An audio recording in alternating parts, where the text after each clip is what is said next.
बोलिए सरस्वती मैया की जय।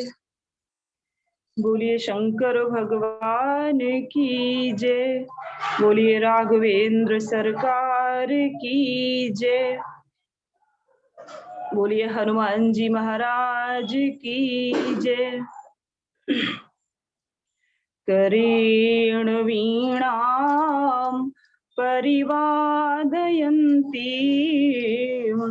तथा जपन्तीं मकरेण मालां मरालपृष्ठा सन्निविष्टां सरस्वतीं तां शिरसा नमामि। नीलाम्बुजश्यामलकोमलाङ्गं सीतासमारोपितवामभागं पाणौ महासायकचारुचापं नमामि रामं रघुवंशनाथम्। बोलिए भक्तवत्सल भगवान की जय। माँ तेरे चरणों में हम शीश झुकाते हैं, श्रद्धा पूरित होकर दो पुष्प चढ़ाते हैं। वह हास हमें दो माँ, सारा जग मुस्काए, जीवन भर ज्योति जगे, कहीं तिमिर ना जाए। अभिमान ना हो उसका जो कुछ कर पाते हैं, माँ तेरे चरणों में हम शीश झुकाते हैं। झनकार करो ऐसी सद्भाव भर आए, अभिमान न हो मन में ऐसे हम बन जाए। सतमार्ग न छोड़ेंगे हम कसम उठाते हैं, माँ तेरे चरणों में हम शीश झुकाते हैं। यदि स्वार्थ हेतु मांगे दुत्कार भले देना, हम जग हित याचक हैं, माँ सद विचार देना। सब राह चले तेरी, तेरे जो कहाते हैं, माँ तेरे चरणों में हम शीश झुकाते हैं। बोलिए भक्तवत्सल भगवान की जय। अखंड कोटि ब्रह्मांड अधिनायक, चराचर जगत नियंता, नीलमणि कौशल्यानंद वर्धन के चारु चरणारविंद मकरंद के ज्ञात ज्ञात अवस्था में उन्मत्त प्रमत्त एवं भ्रम रूपी भक्त वृंद, और जो भी माताएं या जो भी इसमें बहुत बड़े बड़े संत जन और वक्ता जन और डीएम एसडीएम सभी लोग जुड़ते हैं, भैया लोग, मैं सभी को सादर प्रणाम करती हूँ। जैसा कि आप सभी लोग विगत दिनों से भगवान श्री राम की कथा का आनंद लेते आ रहे हैं, और बस सबसे बड़ी बात तो यही है कि हरि अनंत हरि कथा अनंता, और कहीं सुनहि बहु विधि सब संता। कथा तो वही है, पर लोग अपने अपने ढंग से उसे प्रेजेंट करते हैं, उसे सुनाते हैं। और भैया मैं आपको बताऊं कि कथा आज आपने बोला मुझे, और कथा थी, फिर एक एंगेजमेंट में मुझे आना था, मैंने उन्हें बहुत मना किया, माने नहीं, मैं वहां आई। आप सोचिए, एंगेजमेंट छोड़ के मैं किसी दूसरे के घर में आई हूँ, वहां से मैं कथा कर रही हूँ। तो इसलिए कोई बात नहीं, ये बहुत अच्छा है कि किसी का भगवान की कथा में लोगों को इस तरह से इंटरेस्ट हो, इट्स टू गुड। तो चलिए हम लोग कथा से जुड़ते हैं। तो सादर शिव ही नाई अब माथा, वर्णहु विशद राम गुण गाथा। अब प्रभु चरित सुनहु अति पावन, करत जे बन सुर नर मुनि भावन। विमल कथा कर कीन्ह आरंभा, सुनत न साहि काम मद दंभा। भगवान श्री राम की कथा इतने दिनों से हम लोग सुनते आ रहे हैं, एक एक विषय पर, एक एक चौपाई पर लोग कितना अच्छा अच्छा बोल रहे हैं। तो बात बस इतनी है कि भगवान का स्मरण होना चाहिए, भगवान की चर्चा होनी चाहिए, भगवान में हमारा मन लगना चाहिए।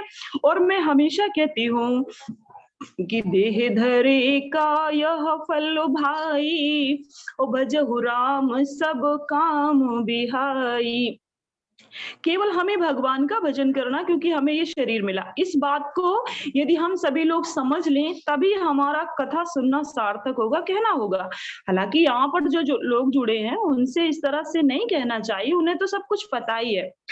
लेकिन फिर भी मतलब ये एक बहुत बड़ी बात है। लोग जनरली इसे ये समझते हैं कि मतलब ये सेकेंडरी है, बाकी सब चीजें हमारी पहले है, और ये इसमें इसके लिए जब हमें समय मिलेगा तो हम कर लेंगे, नहीं मिलेगा तो फिर हम देखेंगे। तो ऐसा नहीं करना है, हमें कथा में रुचि हो जाए। जो नवधा भक्तियां हैं उसमें कहा जाता है कि दूसर रति मम कथा प्रसंगा, मेरी कथा प्रसंगों से प्रेम करना, ये दूसरी भक्ति के अंतर्गत आता है। तो इसलिए हमें भगवान में अपने प्रेम को बढ़ाना चाहिए। भगवान हैं, उनके अस्तित्व का हमें अनुभव हो, हमें कुछ ऐसा प्रयत्न करना चाहिए।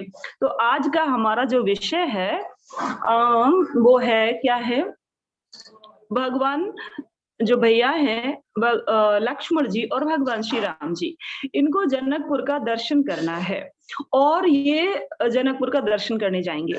इसके पहले 2 बार भगवान नाम संकीर्तन कर लें, जैसे कि मंच की मर्यादा होती है, और हम लोग करते ही हैं, बस थोड़ा सा करेंगे। श्री राम जय जय राम, श्री राम जय राम, जय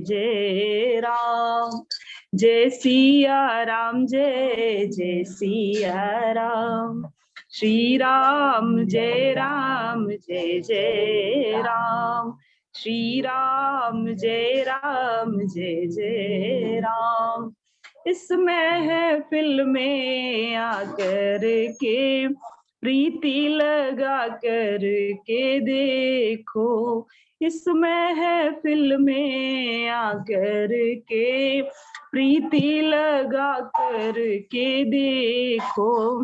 दुख ही दुख है जीवन में, इसको गा कर के देखो, बन जाएंगे बिगड़े काम। श्री राम जय राम।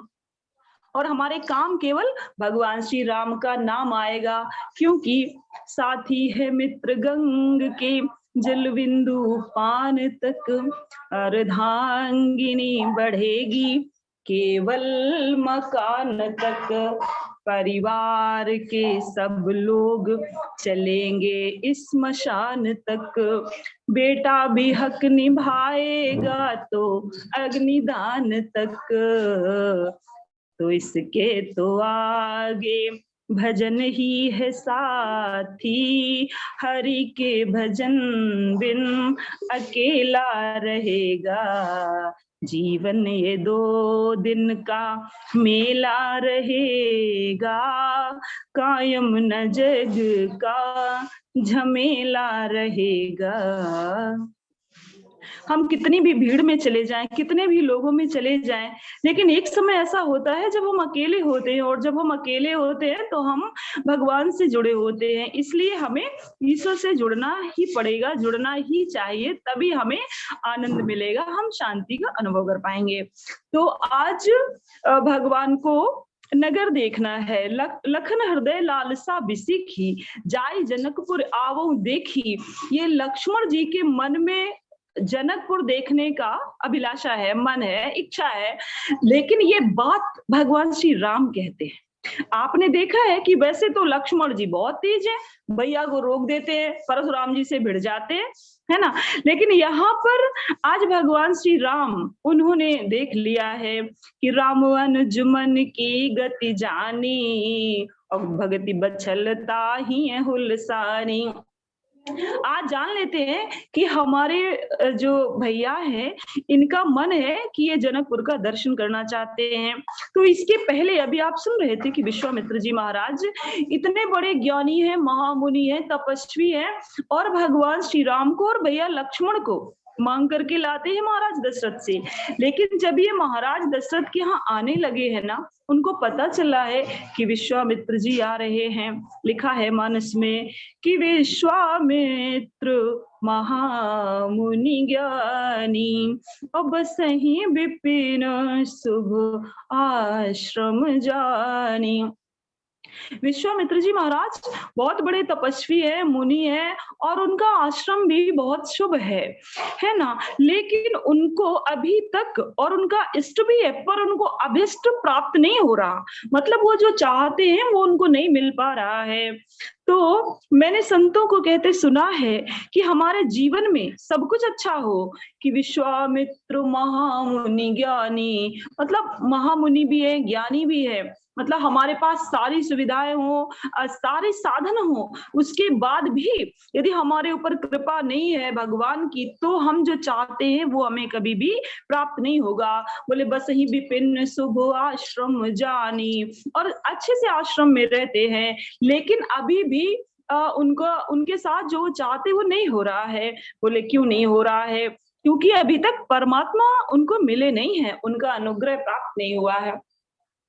तो कहाँ जा रहे हैं? बोले हमको पता चला है कि भगवान ने इस धरती पर अवतार लिया है, तो चलो हम चलें, इसी बहाने हम उनको लेकर के आएंगे।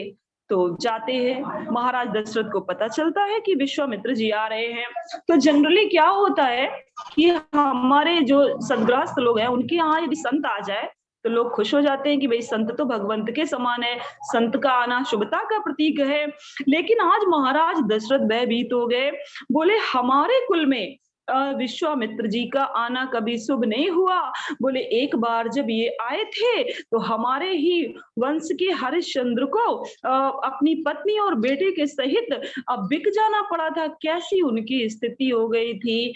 तो आज ये आए हैं, तो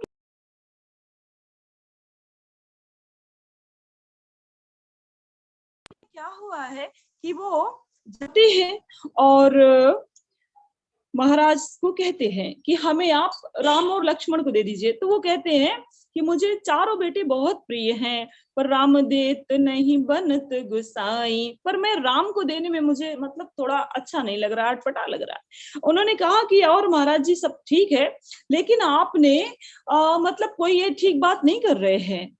चौथे पन पाए सुतचारी, विप्र वचन नहीं कहो बिचारी।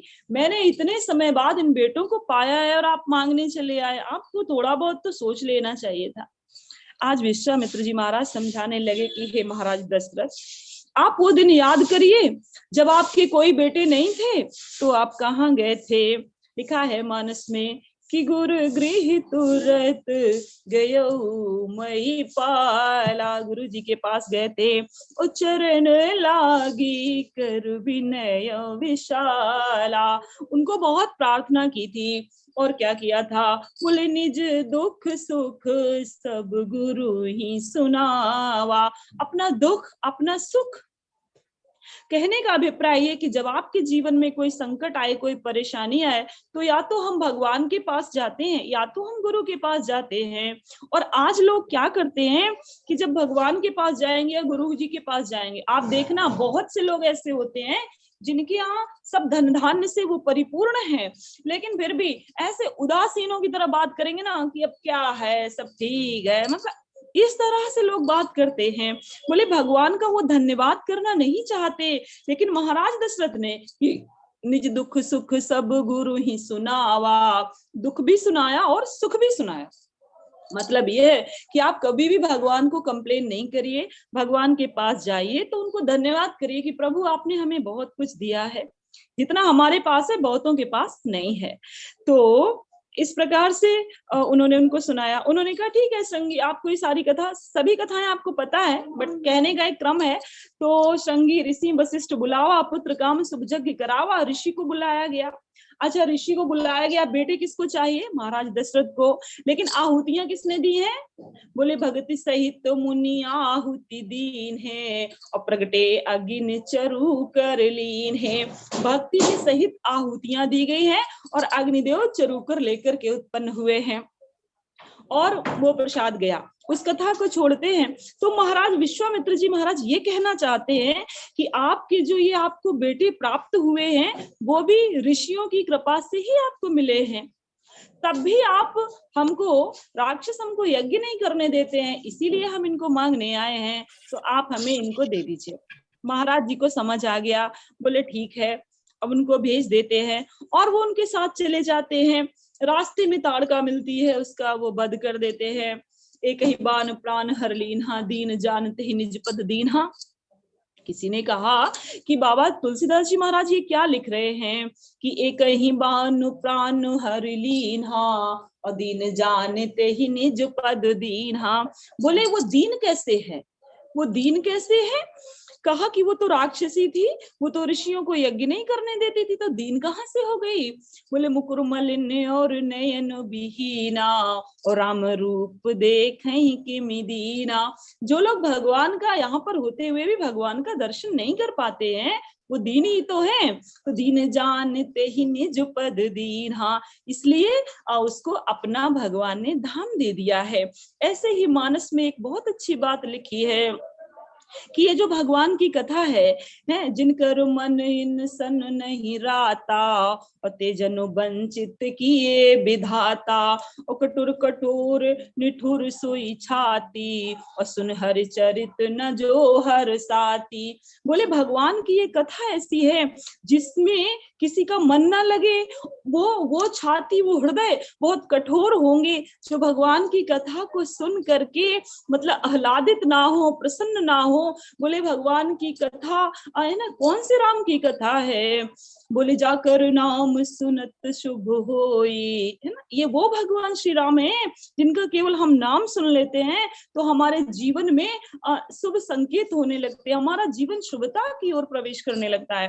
तो इसलिए बोले कि ताड़का को अपना भगवान ने धाम दे दिया है। भगवान आगे बढ़ते हैं, गुरु जी के साथ रहते हैं, गुरु जी को यज्ञ इत्यादि पूरा करवाते हैं, कहते हैं कि आप करिए, और भगवान जो है गुरु जी के साथ रहते हैं, गुरु जी के पांव दबाते हैं, और गुरु जी जब बार बार कहते हैं कि राम अब जाइए, अब आप सो जाइए, अब आप विश्राम करिए, तब भगवान जाते हैं और कहते हैं कि भैया लक्ष्मण तो उठ जाते हैं और भगवान श्री राम जागते हैं। मतलब लक्ष्मण जी तो सोते ही नहीं है, और गुरु ते पहले जगतपति जागे राम सुजान।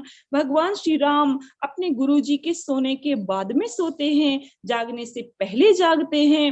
मतलब श्री रामचरितमानस हमें ये भी सिखाती है, मतलब हमें व्यवहार सिखाती है, हमें मैनर्स सिखाती है कि हमें कैसे गुरुजी के साथ रहना है, भाइयों के साथ रहना है, परिवार के साथ रहना है, देश के साथ रहना है। मतलब श्री रामचरितमानस लोग कहते हैं कि हमारे जो बच्चे हैं उनको तो इसके बारे में पता ही नहीं है, तो हम उन्हें क्यों नहीं बताते हैं। ये मानस तो हमें कितना कुछ सिखाती है।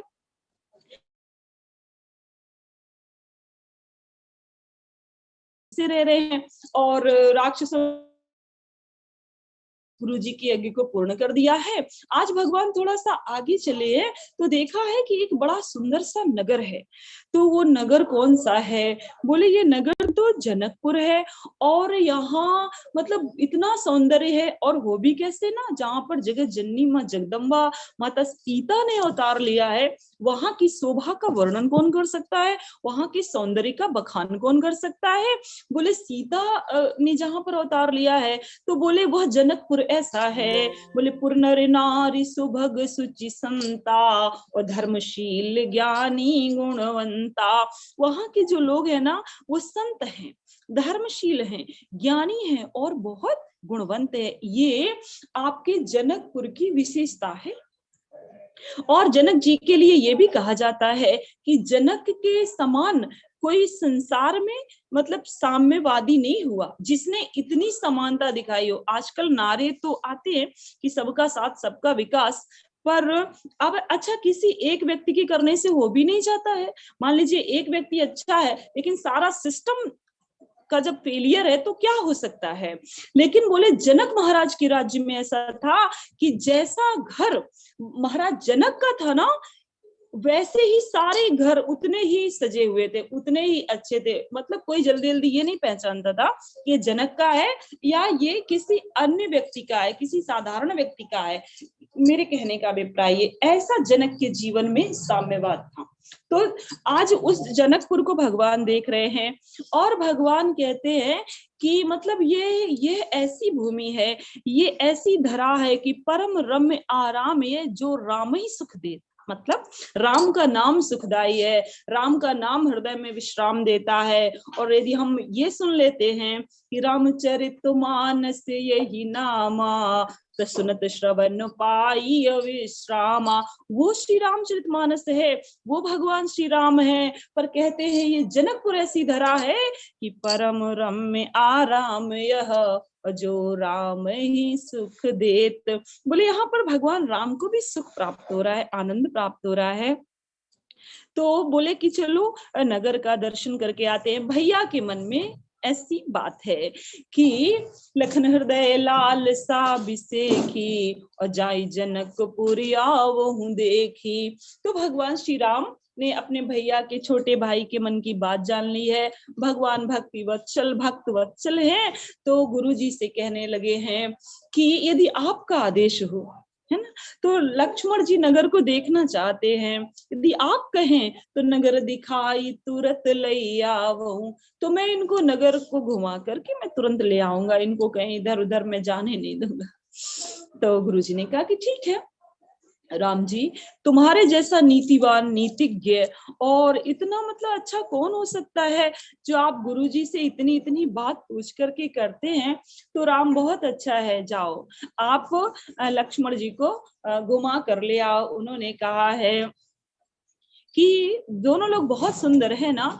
भगवान श्री राम को जिसने भी देखा था ना, मानस में लिखा है कि बरनत छवि जहाँ तहाँ सब लोग अवसी देखी है ही देखन जोगु। कि भगवान की छवि का सभी लोग वर्णन कर रहे हैं और यह कह रहे हैं कि इनका तो दर्शन हम सभी को कर लेना चाहिए। और गुरु जी ने कहा है कि करहु सुफल सबके नयन सुंदर बदन दिखाई। तो तुम जाओ और जनकपुर के लोगों को अपना सुंदर मुख, हिंदी में बदन का अर्थ मुख होता है, बोले आप जाओ और अपना सुंदर सा जो मुख है, अपने मुखारविंद का सबको दर्शन करा करके आओ। जाओ देख आओ नगर सुख निधान दो भाई, करो सुफल सबके नयन सुंदर बदन दिखाई। आज दोनों भैया गुरु जी की आज्ञा मान करके आज प्रस्थान करते हैं और वहां से चल देते हैं। तो जब वो नगर में जा रहे हैं तो नगर की जो सौंदर्य है वो उन्होंने देखा है। इतनी ऊंची ऊंची अट्टालिकाएं हैं, इतनी सुंदर सजावट है, वहां पर धनिक और बनिक ऐसे बैठे हुए हैं, इतनी इतनी वस्तुएं लेकर के बैठे हुए हैं कि मतलब बहुत अच्छा लग रहा है। और भगवान श्री राम तो ऐसे देख रहे हैं मानो जैसे जैसे इन्होंने इस तरह का दृश्य पहली बार देखा हो। वहां पर छोटे छोटे बालक भगवान के पास आ जाते हैं, वो भगवान से कहते हैं कि प्रभु हम आपके साथ चलें, हम आपको दिखाएं। वो बालक भगवान श्री राम को थोड़ा छू छू करके बात करते हैं, उन्हें बहुत आनंद की अनुभूति हो रही है और भगवान चले जा रहे हैं। भगवान के स्वरूप का सब जगह वर्णन हो रहा है कि भगवान इतने सुंदर हैं कि बरनत छवि जहाँ तहाँ सब लोगू और अवश्य देखी हैं ही देखन जोगू। इनको अवश्य देख लेना चाहिए क्योंकि ये देखने के योग्य है। तो सभी लोग भगवान का दर्शन करने के लिए जाते हैं। तो कहते हैं कि वहां की जो लोग थे वो तो बाहर आ गए, जो वहां की नववधूटियां थी, नई नई बहुएं थी और जिनका नया नया विवाह हुआ था, वो अपने युवती भवन झरोखने लागी है, निरखई राम रूप अनुरागी। वो अपने घर में जहां से वो झांक सकती है, झरोखे से भगवान का दर्शन करने लगी। तो एक घर में क्या हुआ, वहां पर कहते हैं कि एक सास माता थी, तो वो अपनी बहू को डांटने लगी। वो कहने लगी कि तुम ये क्या कर रही हो, तुमने देख नहीं रही हो कि तुम्हारा घूंघट खुल गया है और तुम भगवान का दर्शन कर रही हो। तो उस बहू ने कहा कि हे माँ, आज तो सभी लोग भगवान श्री राम और भैया लक्ष्मण का दर्शन कर रहे हैं, लेकिन हे माँ इस अवसर पर भी आप हमको ही देखे जा रही हो। तो कहने का अभिप्राय यह है कि जैसे जैसे कथा हो रही है, जैसे सत्संग हो रहा है, जैसे आप पूजा कर रहे हैं, जैसे आप तीर्थ में गए हैं, जैसे आप परिक्रमा कर रहे हैं, वहां पर भी यदि आप घर परिवार बहू सास बेटे इन सब में पड़े रहते हैं तो फिर उसका कोई औचित्य रह नहीं जाता है। बोले जब ऐसा सुअवसर प्राप्त हो तो सब चीजों को छोड़ देना चाहिए, केवल भगवान में ही हमें हमारा मन लगाना चाहिए। तो कहते हैं कि भगवान जो है उन्होंने उनका सब लोग दर्शन कर रहे हैं और दर्शन करके सब लोग अभिभूत हो रहे हैं। और जो वहां की औरतें हैं ना, देवियां हैं, वो सोचती हैं कि चलो भगवान का दर्शन करें तो ये हमारी और एक बार देख ले। तो इसलिए वो उनका नाम लेती है, कहती है कि ये कौन है जो ये सांवरे से है, इतने सुंदर से हैं। कोई कहता है कि ये राम है, इनकी माँ का नाम कौशल्या है, पीछे जो भैया है इनकी माँ का नाम सुमित्रा है। तो कि कैसे भी ये हमारी ओर देख लें, लेकिन राम जी का इतना अनुशासन और राम के जीवन में इतना अनुशासन कि वो देख नहीं रहे हैं कि चाहे कोई चाहे कुछ भी कह रहा है, लेकिन हम सीधे चले जा रहे हैं। इतनी जो है सुंदर ढंग से भगवान जनकपुर का दर्शन कर रहे हैं और जनकपुर के लोग भगवान श्री राम और भैया लक्ष्मण का दर्शन करके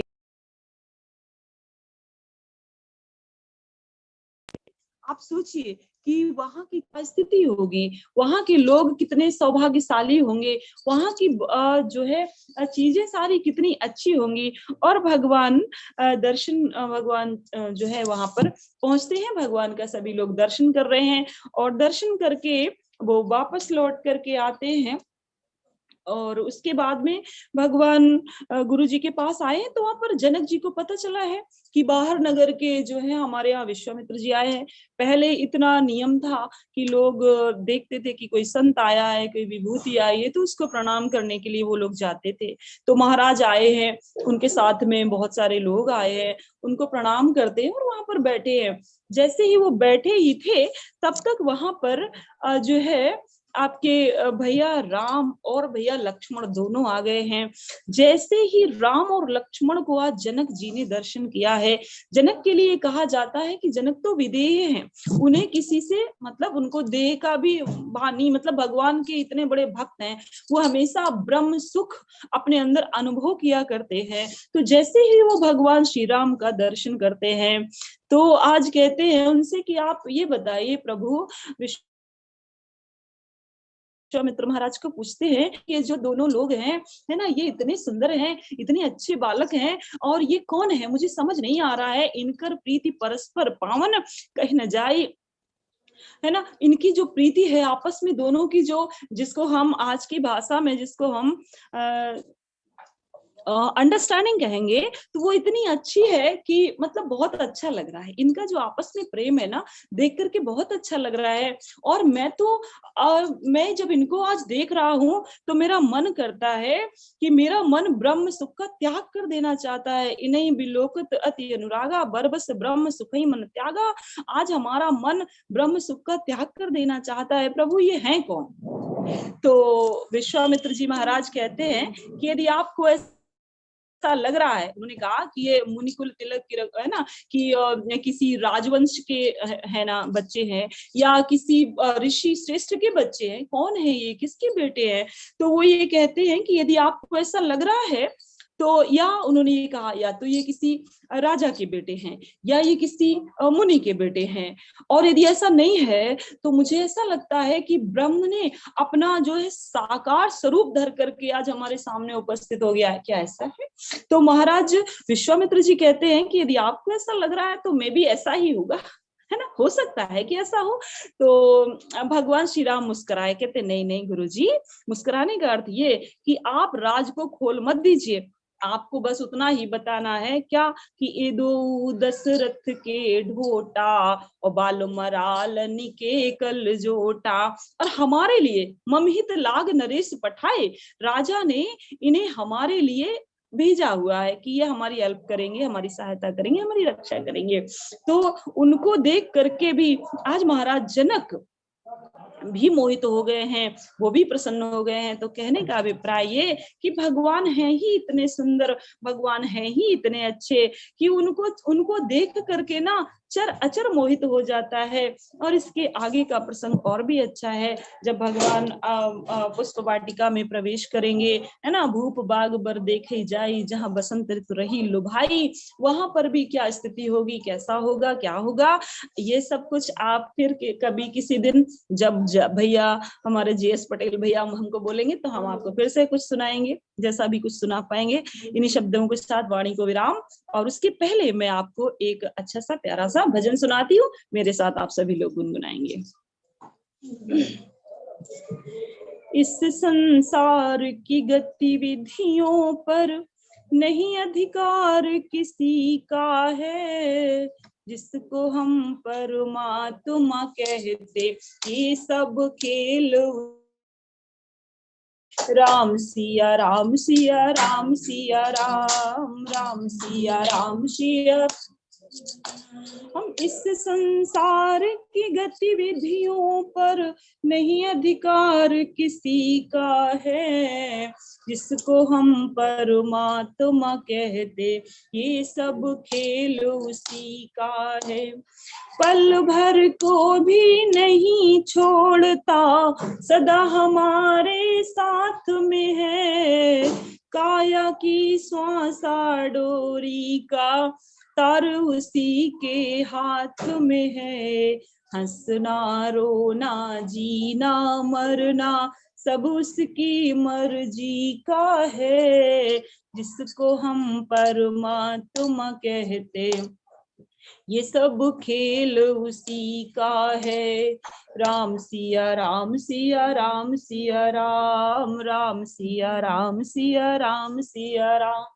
मिट्टी काली पीले हरे वन, आसमान का रंग नीला, मिट्टी काली पीली हरे वन, आसमान का रंग नीला, सूर्य सुनहरा चंद्रमा शीतल, ये सब उसकी ही लीला, सबके भीतर स्वयं छिप गया, सृजनहार सृष्टि का है, जिसको हम परमात्मा कहते, ये सब खेल उसी का है।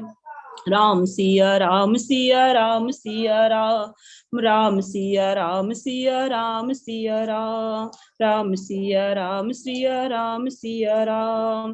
राजेश्वर आनंद अगर तुम चाहो तो मानो शिक्षा, राजेश्वर आनंद अगर तुम चाहो तो मानो शिक्षा, तज अभिमान मिटा दो अपनी, मिला दो इच्छा में अपनी इच्छा। यही भक्ति का भाव है प्यारे, यही सार मुक्ति का है, जिसको हम परमात्मा कहते, ये सब खेल उसी का है। राम सिया राम सिया राम सिया राम, राम सिया राम सिया राम सिया राम, राम सिया राम सिया राम सिया राम। इस संसार की गतिविधियों पर नहीं अधिकार किसी का है, जिसको हम परमात्मा कहते, ये सब खेल उसी का है। हो निर्धन मूर्ख मूढ़ मूर्ख ज्ञानी, सब कुछ अदल बदल देने में उसका नहीं को